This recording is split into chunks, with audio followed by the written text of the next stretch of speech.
I don't care what anybody says. I think you're a gentleman and a scholar. Just hanging out with my friend Doc here. Lamont at large today. We are in Dodge City, Kansas. Dodge City, Kansas, of course, has a lot of history when it comes to the wild, wild west. You've had a lot of famous people from the outlaw west come through here to Dodge City. My friend Doc here, Wyatt Earp, Big Nose Kate, Bat Masterson and his brothers James and Ed. And there's even folklore of a sex worker who was wronged by a man. Not sure how he wronged her, but she killed him. And her spirit haunts this section of Dodge City, looking for her next John.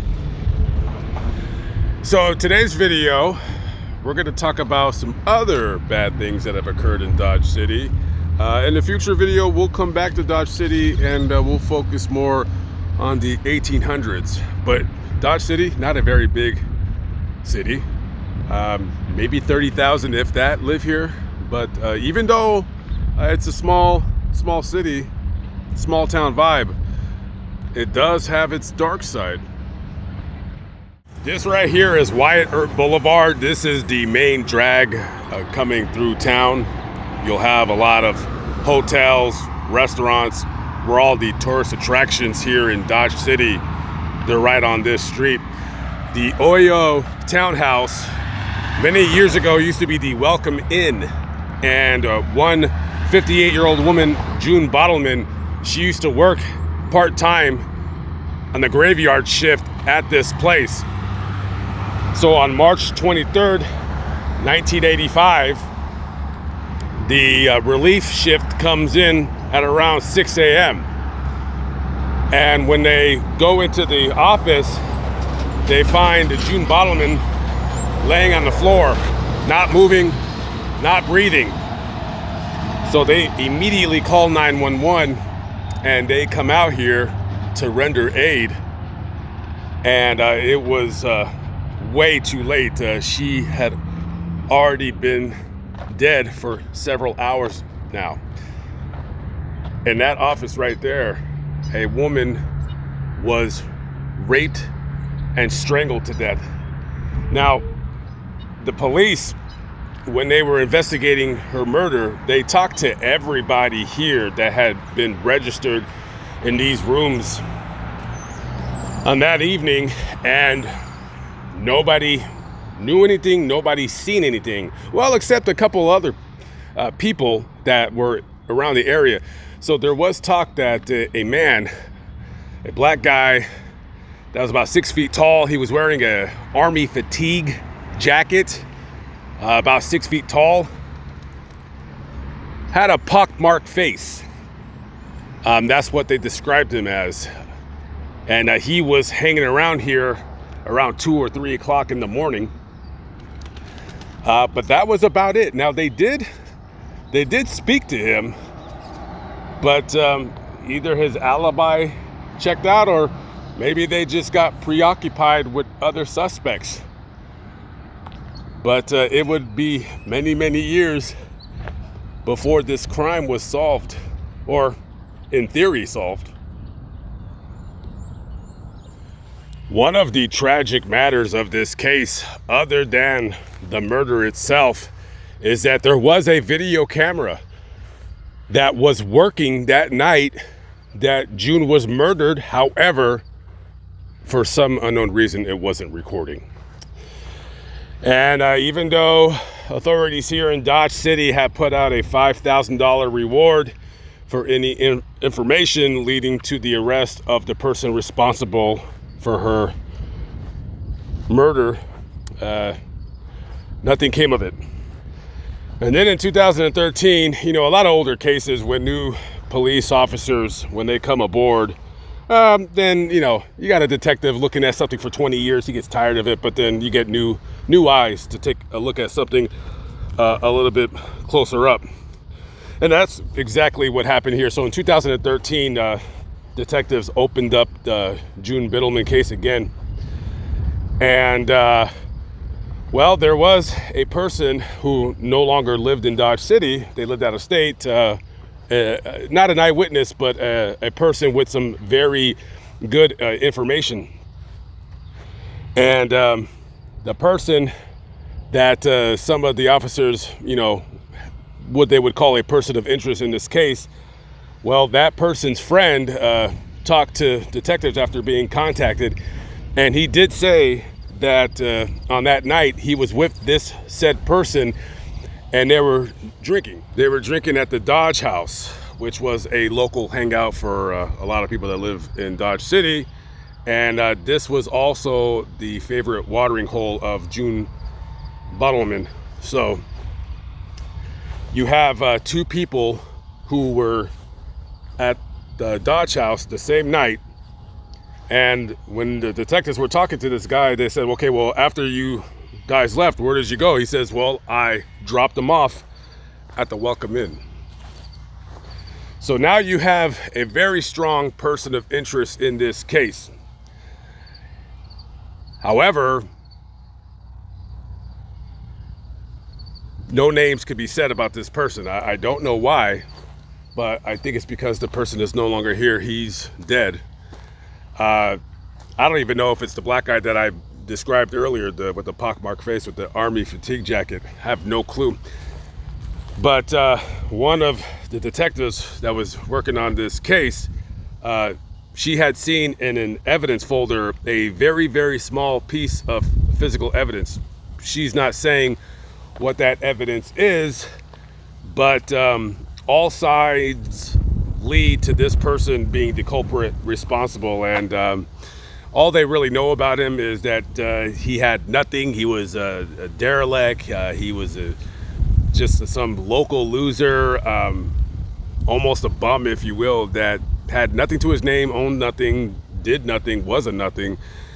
And this, by all intents and purposes, appears to be the man who murdered June.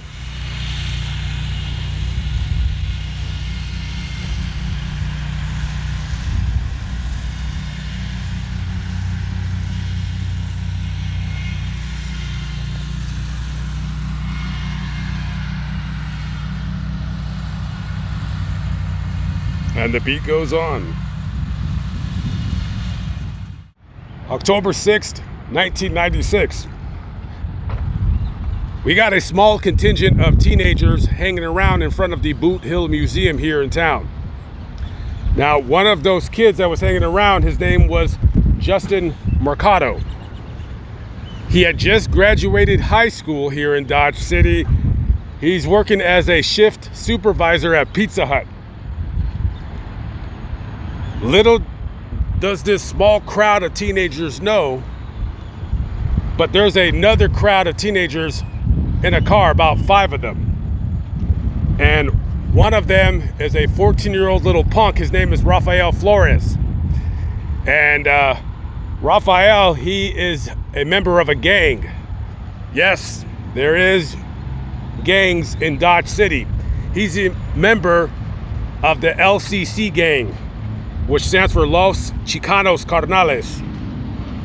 And on that night, members of the LCC gang, they're looking for their major rivals. Well, they're looking for anybody, any enemies, any rivals, but their major rivals was a gang called the MCB, or the Major Crime Boys.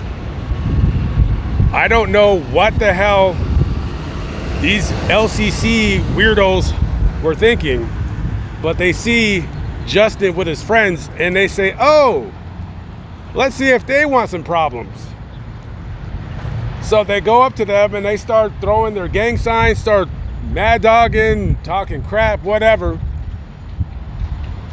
Justin doesn't know what the hell is going on. He's not a member of a gang. He probably doesn't even really know anybody that's in a gang. And for some unknown reason, Rafael Flores pulls out a handgun and shoots Justin one time. And all he needed was that one time to take away the life of a young man with a promising future that was very well loved in this town for no reason at all whatsoever. Now, I don't know if there's still any gangs in Dodge City, but in the 90s, there was a gang problem that had made the news, the national headline news, because of them having a gang problem in a small city. Justin was so well beloved in this town that they had to hold his funeral in the Dodge City Civic Center because there wasn't enough room in the church.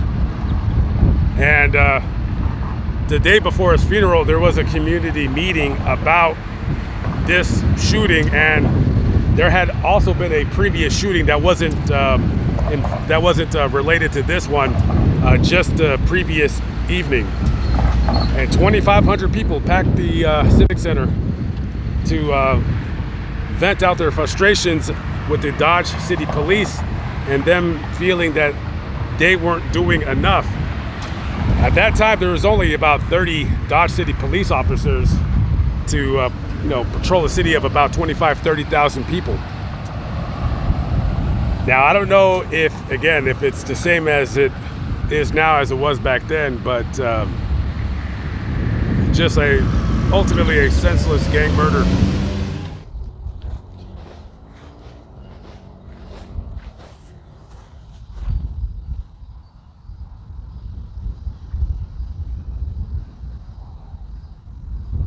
And he's buried alongside with his mother. Mothers should never have to bury their sons.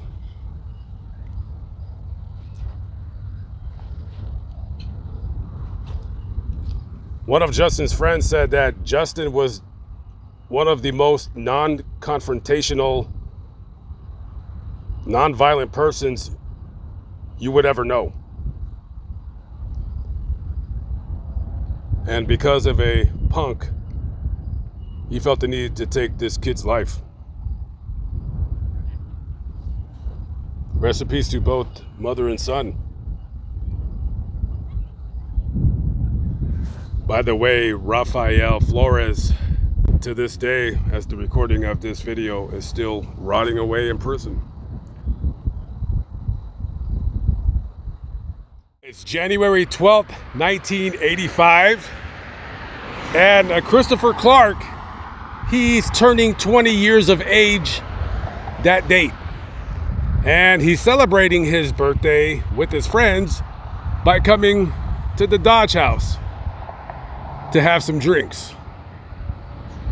And that evening, he's talking to a pretty little thing. What's the name of this pretty little thing? Well, we don't know. We don't really know her name. We don't really know what she looks like. We don't really know the conversation that Chris had with this lady here at the Dodge house, but we do know this. After he's done talking to her, he goes back to where his buddies are and he says, hey, I'm gonna meet up with her when we leave. She wants to meet me. And they're like, all right, cool. Right on. You go, boy. Get it. Get it. So they leave the bar and they give him a ride because she told him, hey, meet me on the corner of Manola and Beeson Roads. So his buddies, they jump in their vehicle and they drop him off there. This time it's around 1 o'clock in the morning, and Chris's friends, they drop him off here right on the corner of Beeson and Mendiola Road. This is the last time anyone ever seen Christopher alive. He never came back home. He never contacted his friends. Nothing. His family eventually filed a missing persons report, and Chris would never come back home. 7 years later, they declared him legally dead. And all they said was that he was dropped off right here and disappeared. 6 months after he went missing, somebody anonymously had dropped off his wallet at the family member's home containing all of his IDs, his legal documents, and such. And I want to say back about 10 years ago, somebody had dropped some information and a particular vehicle was searched by the police. I want to say they got some form or another of evidence, but that was it. So the question remains, what happened to Christopher Clark? It's April 15th, 1991, and 28-year-old Bruce Romans, he is a supervisor at a meatpacking plant here in Dodge City, Kansas. He's a young man. He has 2 little kids, 3 and 1 years of age, and he's going to make that meatpacking plant his career. And he's going to move up in the ranks, and his future plan is to have a steady gig, raise his children, anything that a young father would want to do. So he works the mid shift, probably 2 or 3 p.m. to 10 or 11. So he gets off of work and he asks his friend Carl Allen, hey, you want to go to the doctor's office? No, he's not feeling sick. That's a bar here.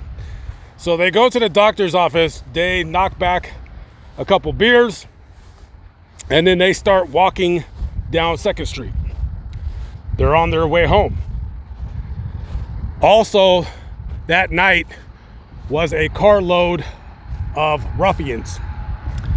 And amongst those ruffians was 16-year-old Christopher Martinez. They call him Marty. Now, Marty is an unusual character, and his friends would agree at that time because Marty, there's something up with Marty. Now, just like a lot of kids, he liked to listen to rap music, a particular gangster rap music. And his favorite rap group was the Texas-based group, the Ghetto Boys. And the Ghetto Boys, they do more like gangster rap. And on that night, Marty and his friends, they're hanging around, smoking weed, drinking malt liquor, listening to rap music. Marty has always told his friends, you know, I always wanted to kill someone. I always wanted to just feel what it felt like to take another person's life. And sadly, that night, April 15th, going into the early morning hours of April 16th, he's gonna get that chance. And as Carl and Bruce are walking on this very bridge that I'm walking on right now, they're probably talking about the job, probably talking about whatever 2 young guys talk about. And Marty and his miscreant band of losers, they're drunk, they're high, and they're looking for trouble, especially Marty. Marty's really looking for trouble. And they're driving down this street and they see Bruce and Carl just walking. And Marty feels that now it's his opportunity to do what he always wanted to do, and that is to kill somebody. He's talked about it, he's drunk enough, he's high enough, he's listening to the Ghetto Boys, and he's listening to a particular song where it talks about this very scenario where you see somebody and you kill them. And as they're walking right here, Marty and his friends, they drive down right over there to the riverbed. And they're just chilling, watching these guys just walk across this bridge. Marty, he takes a .22 caliber rifle and aims it at Bruce Romans and pulls the trigger. Now, as soon as that shot is fired, Bruce falls down right to the ground. And Carl, he thinks that Bruce is playing a joke because he's kind of like the guy that, you know, he plays jokes here and there. But quickly he would realize this was no joking matter, because he would quickly see blood start pouring out of the head of Bruce. That bullet sadly found its mark and hit him right above the left ear. Frantically, Carl is screaming for help. It's 1:30 in the morning and there's nobody out. And he sees a car. He sees a car just looking at him. He's screaming for them to help, help, help, help. And they're sitting in their car. They're just looking. And then they start the vehicle, turn around, and just head up that ramp right out of that park. So by the time the police and the paramedics get to the scene, of course, he's pronounced dead. And we have Marty, who is congratulating himself. He just caught a body. Something that he's always wanted to do. And he did it in front of his 4 friends. And, 4 kids can't keep a secret, when you murdered somebody in cold blood. So a couple of nights later, they're at a party, and one of the guys that was in the vehicle when this murder occurred, he's giddy and excited. He just can't shut up. And he starts bragging that, hey, Marty caught a body. He's the one that killed that guy on a bridge. He just took the rifle and, man, he went pap, and that guy just dropped. Well, a woman who was at the party hears this, and she's appalled, as every person should be. And so she contacts the police anonymously, and she says, hey, they're saying that this guy, Christopher Martinez, is the one responsible for Bruce Roman's murder. And they start gathering up everybody that was in that vehicle. And one of the guys that was in the vehicle that night was actually involved in another shooting about a couple of nights previous. And so the 2 shootings, they're not related in this matter.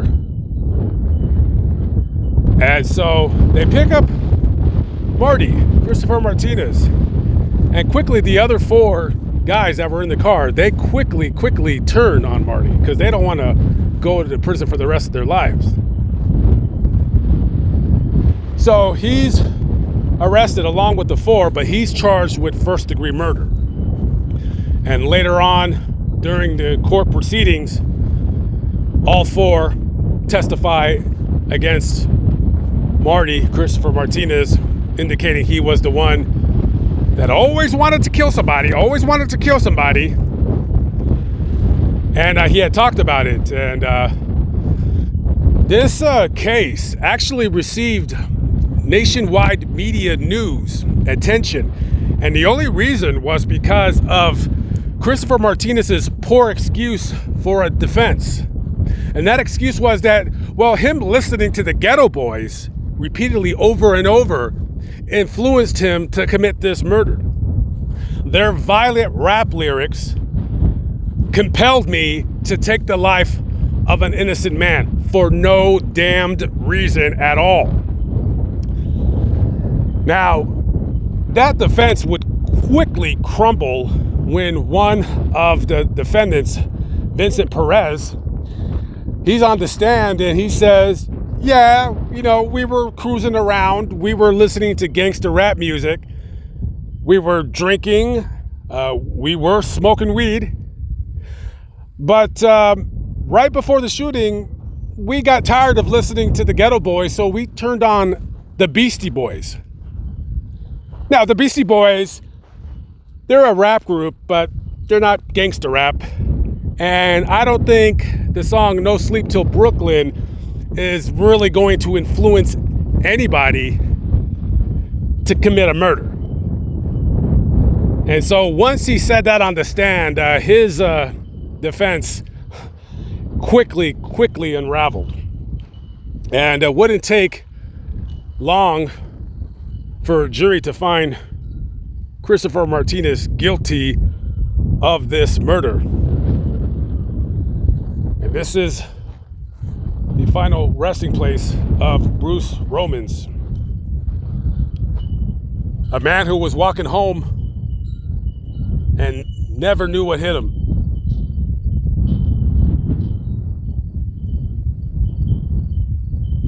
Shameful.